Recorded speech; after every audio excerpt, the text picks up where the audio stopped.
tan optimista con usted con el paso de los ciclones, pero esperemos Sí, que como un fenómeno natural cause el menos daño posible, porque realmente la experiencia con ciclones que yo he tenido no ha sido la mejor. Siempre hay un problema con los servicios y es verdad que ayudan al equilibrio planetario, pero también es verdad que todavía quedan muchas nuevas barquitas, o sea, muchas barquitas como viejas, no nuevas barquitas.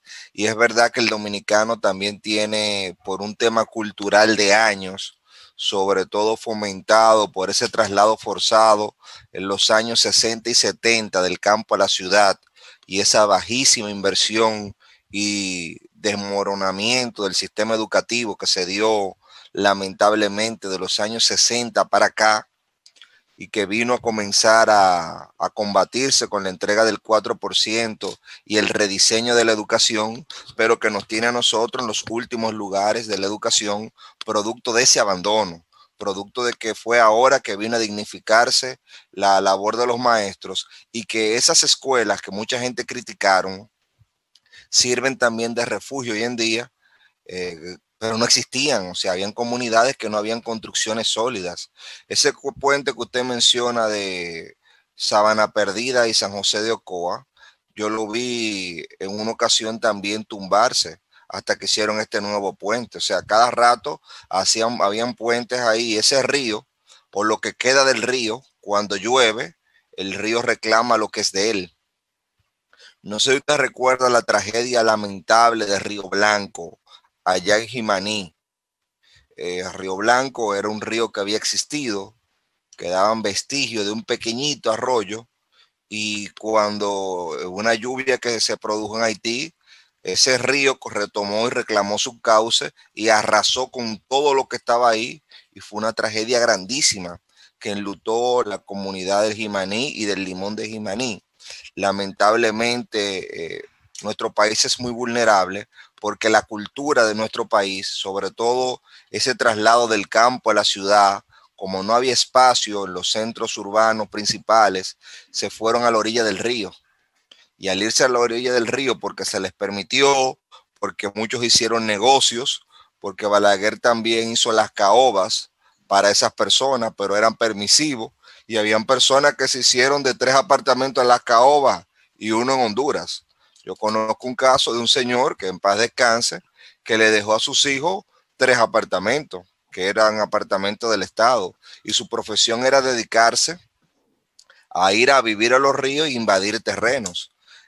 Lo que se hizo con la nueva barquita al impedir que la gente se posara otra vez en ese lugar vulnerable fue emblemático, y hay que seguirlo. Esperemos que se siga, porque todavía aquí hay una gran vulnerabilidad producto de eso, porque eso no se quita y no se puede desterrar de un día para otro. Al margen de ese tema, nos toma de la mano con una tragedia que en Estados Unidos ya alcanzó la cifra de 150,000 muertos. Y eso agarra a un país que tiene estrechos vínculos con nosotros históricamente, que es nuestro mayor socio comercial y donde vive la mayor cantidad de dominicanos, en plena crisis del coronavirus, pero también una crisis política y una crisis institucional, porque yo no encuentro otra manera de definir cuando hay una contradicción entre el asesor del Poder Ejecutivo para el área de salud, el señor Fauci, y el presidente de la República. Usted sabe que ahora con las redes sociales todo el mundo se ha vuelto comunicador, y lamentablemente hay presidentes que han entendido y han usado a la ligera las redes de comunicación, o las redes sociales, como le llaman, redes sociales de comunicación.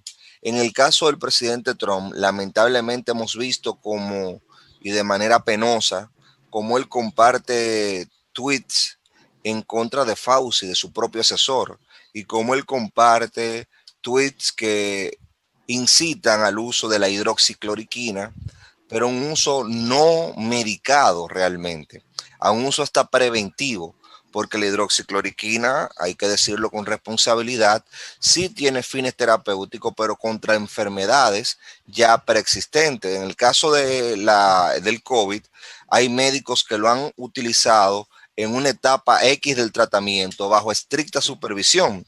Pero hay gente que ha tomado aquí en República Dominicana, conozco casos, de manera preventiva esos medicamentos y los efectos secundarios son muy peligrosos. La automedicación, y es bueno que uno lo diga, a pesar de lo que puedan comunicar esta gente por las redes sociales, la automedicación es peligrosísima. En el día de ayer tuve la información de un joven que murió producto de los efectos secundarios de medicamentos contra el COVID. Lamentable información, le dio un problema intestinal, me dicen que un infarto intestinal, producto de que tomó medicamentos muy fuertes y él tenía una úlcera.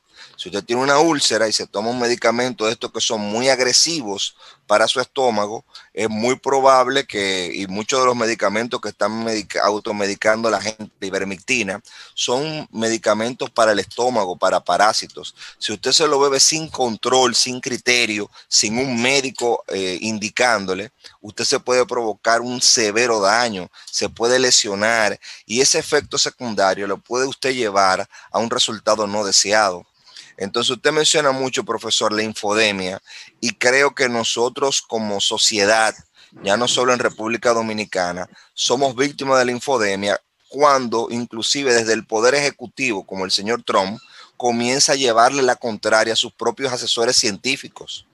Eso es algo inaudito, algo que uno no entiende y que lleva 150,000 muertos en Estados Unidos. Pero si usted va para Brasil, Brasil ya está por los 90,000 muertos.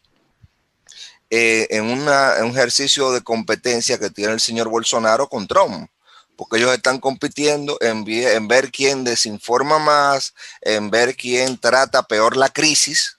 Y usted tiene ahí en el sur un epicentro de la pandemia que es Brasil, y en el norte tiene otro epicentro de la pandemia que es Estados Unidos, lo cual a nosotros nos afecta mucho y a mí me duele mucho porque tengo familia allá, porque hay muchos dominicanos allá y porque, en fin, lo que le pasa a cualquier ser humano a uno le afecta, sobre todo cuando son consecuencias de políticas públicas que se toman por no tener al ser humano en el centro de ellas.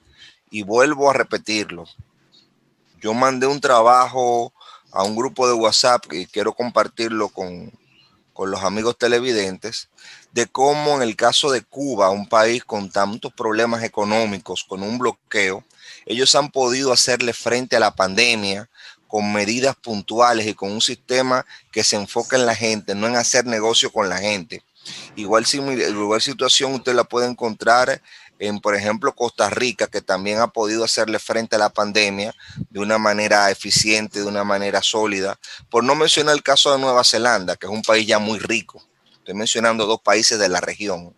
Pero lo cierto es, profesor, que nosotros tenemos que repensar todo nuestro sistema económico y social, porque lo que ha fallado no ha sido solamente el tema de salud, ha sido nuestro sistema económico y social cuando no pone al ser humano en su centro. Por eso yo creo que nosotros vamos a tener que defender a uñas y dientes lo que ha sido el sistema de Promesecal. Vamos a tener que defender lo que ha sido los centros de atención primaria.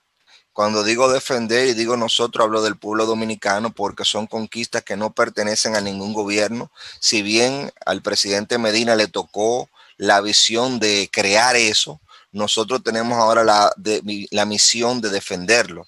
Él tuvo la visión de crearlo, nosotros tenemos la misión de defenderlo porque no es de una bandera, es de todos los partidos políticos.